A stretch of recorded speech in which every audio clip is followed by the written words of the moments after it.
What's up, everybody, and welcome to ITG Daily, the show that brings you the hottest in gaming news. I'm Drew Bosley. You can find me on Twitter at ArtisticGamer28, and that's the one, the only, the legendary Scott Savage. You can find him on Twitter at Savage. Scott, what's happening, buddy? Happy Scorn Day. The Legend of Savage, you say. I like the sounds of that. Savage.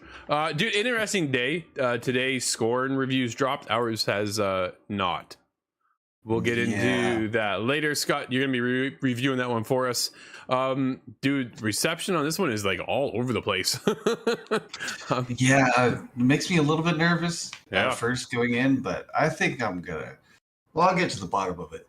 Well, it's funny. I saw everybody posting. I saw ranges from a 2 out of 5, a 4 out of 10, all the way up to a 7. I even heard just rumblings just before going live of a 9 out of 10. Woo, like dude, it's all over the place. So I'm back in my mind going, Scott's gonna dig this thing. I'm sure he is. Yeah, we'll see. I'm the resident expert here. Yes, you are. Horror is your genre, not mine. We should get into some stealth games. That's what we need to do. You may get some images from me in the next few days. I probably will. I'm expecting it. That's the way. Yeah. But Scott, what people can expect is us every day, Monday to Friday at 11 a.m. Eastern, over on twitch.tv/the official ITG, as well as YouTube at ITG. But if you can't join us live, hit us up later inside the game.ca podcast services and those beautiful TV streaming networks around the globe. Scott, coming up on today's show, another one. PlayStation once again brings over another exclusive for PC gamers. Take-Two CEO says Microsoft-Activision acquisition will make Microsoft more powerful, and that's good for Take-Two. And we will get a small glimpse into Ubisoft's next game due to a leak. called Project U. Leaks keep rolling, Scott. They just keep dropping, those leaks are never gonna stop. No, but you got some good news, Scott. It's Marvel Spider-Man Miles Morales is coming to PC on November 18th. This comes right from the PlayStation blog. Get ready. That is this November 18th. Yes. Dude is not far away.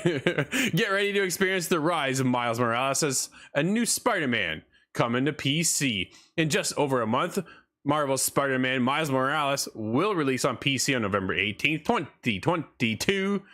I'm excited to share all the details on the enhancements and team at Nexus Software has been working on, and to tell you more about pre-purchase bonuses. Of course, Scott. Right? Similar. This is an opportunity to sell it a little bit. Don't worry. Man, just go buy it. Like this is I played it on PS5. I played it on PS4, and then played it again on PS5. You'll cover this PC version for us. Similar to the PC version of Marvel Spider-Man Remastered, we released earlier this year in close collaboration with Insomniac Games, Marvel Games, and PlayStation. Marvel's Spider-Man Miles Morales on PC features many enhancements, customizable settings, and support for a broad range of hardware configurations, all the way from high-end PCs to portable gaming PC devices, Scott. Oh, interesting. Steam Deck confirmed. Right, absolutely. It's kind of where I was going there. The game features options for ray tracing reflection with a variety of quality levels and newly added ray traced shadows for outdoor light cast by the sun and the moon. This enables realistic shadows with natural gradients in softness and further enhancements in the visual fidelity of Marvel's New York. Scott, couple little ray traced shadows there. That's interesting. That made me think back to Splinter Cell. This comes up every day. Might as well get out of the way. The Splinter Cell lighting system way back in the day was like the showstopper. Oh man! And I don't think it was ray traced. I wonder what the tech was now. 20 years ago. DirectX 12, DirectX 10, it made it look so 8, well though. Something I don't know. Yeah, dude. Yeah, DirectX 3. Yeah. So I got a couple little notes here. First of all, $50, so not a full price game. Okay. It wasn't at launch for PlayStation either. So take note of that. Does have ultra wide aspect ratio for 21:9, 32:9, and even 48:9. Dude, that's a wide screen. NVIDIA DLSS 3, the technology for GeForce RTX 40 series GPUs, and a whole bunch of other features. If you get the pre-early edition, Scott, you can get 2 suit packs, including the track suit and Into the Spider-Verse suit, which is one of my favorite suits. Dude, it is a wicked suit on there. I was always the bombastic bag man. Early access to the Gravity Well gadget and 3 skill points to unlock some abilities from the start of the game. A whole 3. Well, there's that. Yeah. So okay. Yeah. How excited are you, Scott? Oh, I have to get into this one, man. That remaster that was done last on PC was amazing, and I knew it would have been, but I never got a chance to play it. Yeah, that's fair. Similar with this one. This is just more of that. I'll take any amount of that. That was fun. No, for sure. And once I saw this pop up, I'm like, oh man, you and Corey, you guys are all over this. So yeah, I believe Corey 100% at that game. He did 100% Spider-Man Remastered. I can't blame him. Dude, it's a fantastic game. I don't think he does that with too many games nowadays. He does not. No, he certainly doesn't. Scott, let's get into what Take-Two CEO is up to, as he says Microsoft-Activision acquisition is a good thing. Microsoft is an ally of ours, and if this makes their business more powerful, we think that's good for us. This comes from Brendan Sinclair over at GamesIndustry.biz. As international antitrust regulators examine Microsoft's proposed acquisition of Activision Blizzard, Take-Two CEO Strauss Zelnick has come out in favor of the union. In an interview with The Warp, Zelnick stopped short of predicting what the regulators would decide, but said he would welcome the deal going ahead. Quote, we've certainly been on the belief that it's a good thing for Microsoft and for the industry, Zelnick said. We are in favor. It's a highly fragmented business, and there's plenty of room for creativity to go around. Microsoft is an ally of ours, and if this makes their business more powerful, we think that's good for us. Yeah, Scott. I like that he used the term ally because this is a console war, just on another front.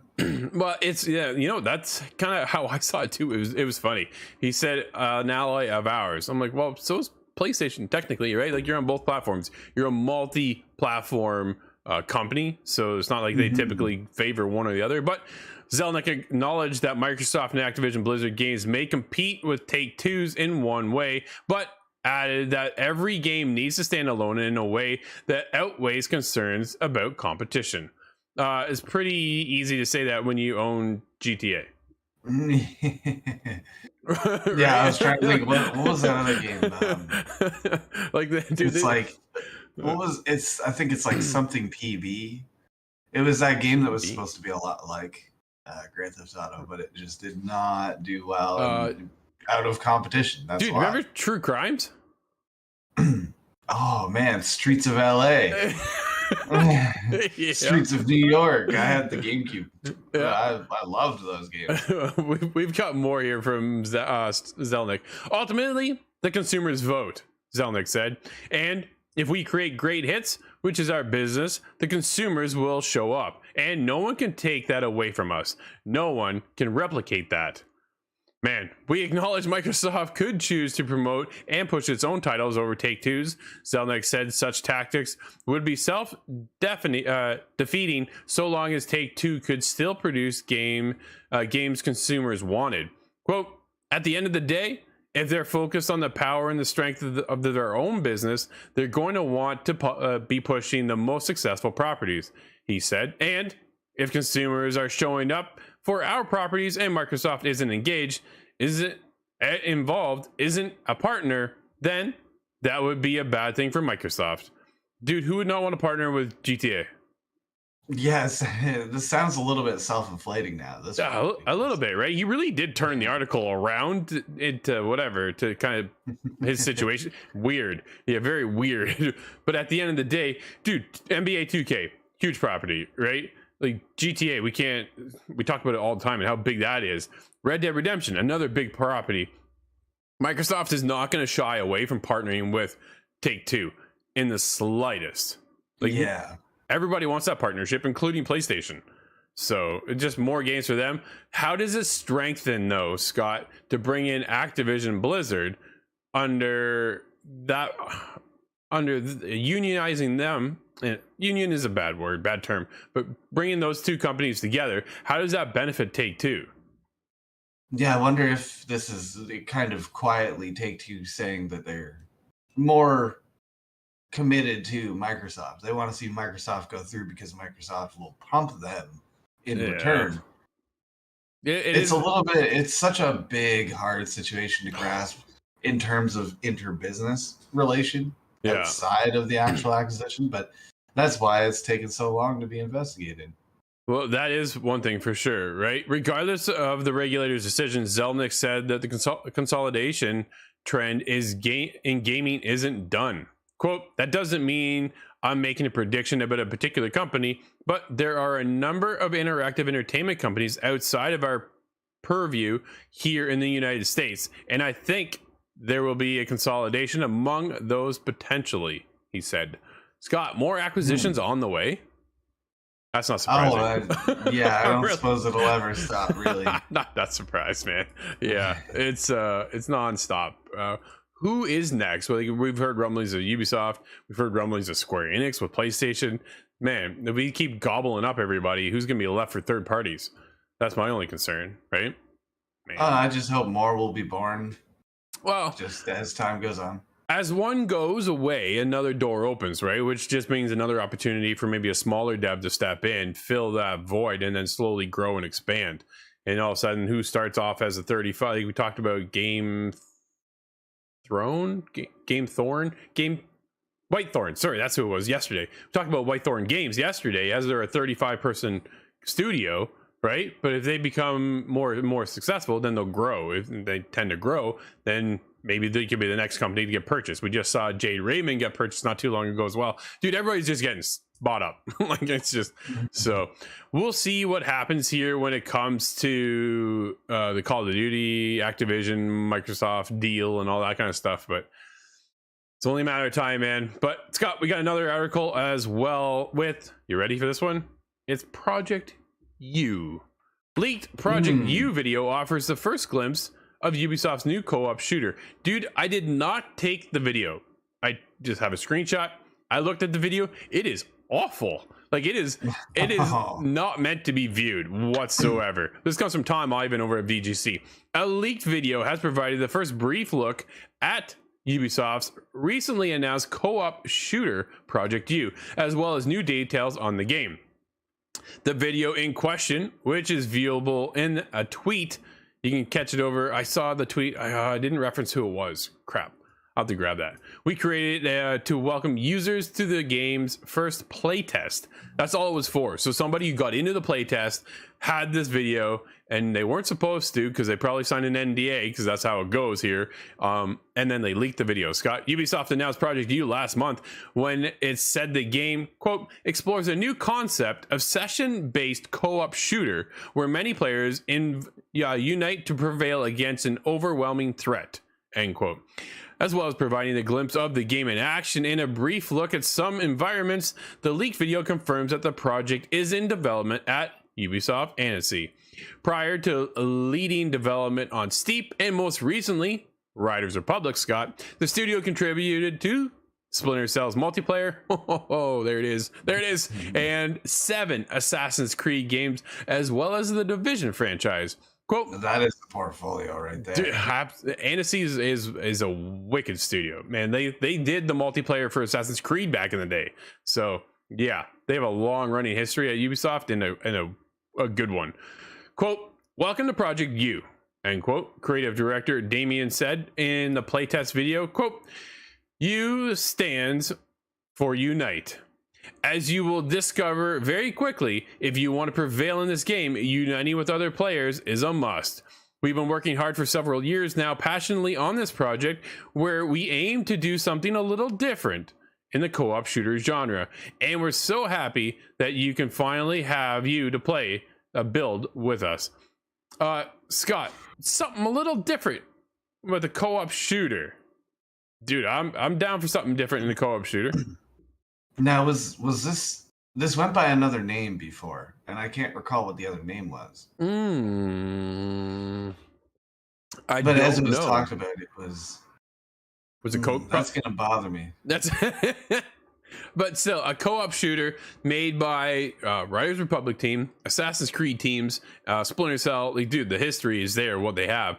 What I want to see is how do we play, and if you want, you can sign up to get in the test right now. Might be something you want to take a look at and get into, but definitely excited to see something. If they're in the playing test stages now, Scott, what do you figure? We're out by a year yet, maybe a little bit longer to get this game? Yeah, I would think probably about a year if I had to guess, right? Because given the results of whatever the beta is, they're gonna make changes and tinker. No, absolutely. They want to get the feedback here from this. So I definitely, it's out on Twitter. Go take a look at it. But dude, it literally had like chopped lines through the whole video. Oh, it was rough. I'm like, do you think it was made that way to reduce leaks? Yep, absolutely. And then somebody does it anyways. I'm surprised there's no, gamer tag attached to it or something like that. That's how a lot of them work. Yeah, absolutely. I've received footage and stuff and opportunities to get behind the scenes and get early access to stuff, but then my gamer tag is like plastered across. There's a little inside info for you, inside baseball. Yeah, but yeah, my gamer tag is literally like on an angle. I remember we tried playing, there was something from Ubisoft we tried, and it was so strong, my gamer tag across the screen, that I literally couldn't even play the game. I just like Steve and I got in and we're like, yo, we're out of here, man. Like, I can't see nothing here. So yeah, it was one of those that they try to do things to prevent you from leaking, and then this one didn't work. But Scott, let's get back into it, because If every Call of Duty player defected to Xbox, PlayStation's user base would still be significantly larger, says Microsoft. It continues, man. Stephanie Nunelli over at VG247. The UK's Competition and Markets Authority, CMA, has voiced its concerns over Microsoft's acquisition of Activision Blizzard, stating that the deal would harm PlayStation and subscription offerings should Microsoft keep Activision Blizzard games off the platform. Dude, this is an ongoing circle. The CMA also feels it's possible Microsoft could use Activision Blizzard and its other services to hurt streaming competitors Amazon, Google sinks their own ship, I wouldn't worry about them, and Nvidia. Basically, according to the body, the acquisition could cause the, quote, substantial lessening of competition in gaming consoles, multi-game subscription services, and cloud gaming services, end quote. The CMA is also concerned over game subscriptions, as it believes without this deal, Activision Blizzard games may have eventually released on other subscription services. However, Microsoft says this is not the case, and the body's, quote, unsupported theories of harm, end quote, were not significant to justify the CMA calling for a phase 2 investigation. According to Microsoft, one of the CMA's main concerns is over the acquisition potential impact on PlayStation. Microsoft says the body should not be concerned in the slightest, as PlayStation has a much larger user base with or without Activision Blizzard games. The firm brought up the fact PlayStation has a current install base of 150 million compared to Xbox install base of 63.7 million. Scott, we got some numbers, dude. It's been a long time. Yeah, well, and I don't think Xbox normally puts the numbers out there. Not at all. But Microsoft said the suggestion that Sony, the current market leader, could be foreclosed by the third largest provider as a result of losing access to Call of Duty is not credible. Dude, it's not. They have less than half of the install base, like over on Xbox. Like, PlayStation is still the leader by a mile, right? Like, by a mile. Even if they did hold everything over to Xbox, so they go over there to play Call of Duty, but they're going to come back to PlayStation because they already have a PlayStation, because there are 150 million users over on PlayStation. Yeah, and God of War Ragnarok's still coming out, so there's still draw for the PlayStation. Bring it, it's not dude! Bring it! I want it. Draw. Let's go! Oh, I cannot wait. Everybody's fighting over Activision Blizzard like it's the last drop of water, but it's not. No, it really isn't, right? It is funny to see how many things are going back and forth and what's getting revealed here. Like, dude, 63 million versus 150. That's a huge difference, like a massive difference in an install base. So what do they mean about the subscription services, do you think? Do you think that's like, hey, you can't put this on Game Pass because then it'll be more popular? I don't understand why there's a level of control that Sony or the CMA really believes they can exercise. I think they're worried about everything going to Game Pass and then not worried about going to PlayStation Plus, PlayStation 3-tier confusion system of PlayStation, right? That's the biggest. Yeah, man, I'm still trying to wrap my head around what all I get in my premium subscription model. It's crazy, but either way, that's kind of where we're at. I think PlayStation is really worried about losing the biggest game probably in the industry, right? Let's be honest. Is there a bigger game besides Call of Duty for consoles? I'm not talking about League of Legends. That's a whole other ball game over on PC. Don't come at me for that one, right? I'm talking about console base. When you talk about console install base, Call of Duty is the biggest, dude. I can't off the top of my head. And if I'm wrong, believe me, hit me up. Artistic Gamer 28 over on Twitter. I'd love to know what is the biggest game on consoles, but I'm probably pretty close here to say it's Call of Duty. So I think that's a safe guess, at least. I would think so, right? So, Scott, I want to get to one more article before we wrap up the show today as well. But back and forth, dude. All this is supposed to wrap up in March. So March 1st, my birthday. Shout out to Mom and Dad for making me. All right, so, didn't see that one coming. Cyberpunk 2077 Stadia save files can now be transferred to other platforms, including consoles. This is David over at PSU. Cyberpunk 2077 was the biggest argument Stadia had for a long time, since at the time at its launch, Stadia was the best place to play this game. It really was. So there was that, right? The streaming platform giant servers were capable of powering through any hardware bottlenecks the average player would face on their own PC or console. However, the biggest thing right now is that, well, CD Projekt Red has a fix for everybody who's like everybody right now is scrambling as a developer to figure out what they can do for their player base to get off of Stadia and onto another platform, and how do they transfer that save. Rockstar, help that guy out for Red Dead, please. Like 6,000 hours. Help that guy, dude. The minute I saw this, I'm like, yo, Rockstar's got to jump in here too. This is one of those things, right? But yeah, that's good to see. You're going to be able to save, bring over your save file, go to, I think it's cdprojectred.com and, or Cyberpunk 2077, maybe on for Stadia, and then something like that will be able to guide you over. But there is a fix, which is, dude, what a lifesaver, because Google just more or less dropped it on everybody that, hey, we're shutting down. Yeah. Then everybody just put their hands up and go, yo, how about a heads up? Like, there's no time to prepare for anybody to go, okay, this is how, okay, we knew this was coming. Here's what you're going to do to get your save file over from Stadia to Xbox or PlayStation or even PC in that manner, right? So here's your workaround. But now they're starting to come out and figure it out right now, which is good. Services are going to shut down in January next year. So, yeah, there's just a little bit of time, but this is definitely a problem with every company that had posted to Stadia. I wonder if any of them are going to be successful beyond Cyberpunk. I don't know. Rockstar, I feel like Rockstar is a pretty safe bet. They'll probably figure out a way of migrating. But I'm sure. But Scott, we do have a couple games out today, my friend. What do we have? We have Dragon Ball: The Breakers. That's on PS4, 5, Xbox One, XS, Switch, and PC. NHL 23 comes to the PlayStation 4, 5, the Xboxes.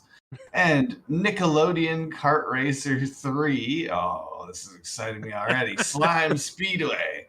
That comes to PlayStation 4, 5, Xbox One, XS, Switch, and PC. I suspect the Switch is where to play that one. PGA Tour 2K23. That's on PlayStation 4, 5, Xbox One, XS, and PC. And the big Scorn is on Xbox One, XS, and PC, and it'll be in my mind in about a half hour. There we go, everybody. That's going to wrap up today's show. Thank you so much for hanging out with us. This has been ITG Daily, the show that brings you the hottest in gaming news, where you can join us live every day over on Twitch and YouTube. But if you can't join us live, hit us up later. Inside the Game.ca podcast services and TV streaming networks around the globe. Until Monday, everybody, it's the weekend. I'm Drew, that's Scott, and we'll see you inside the game.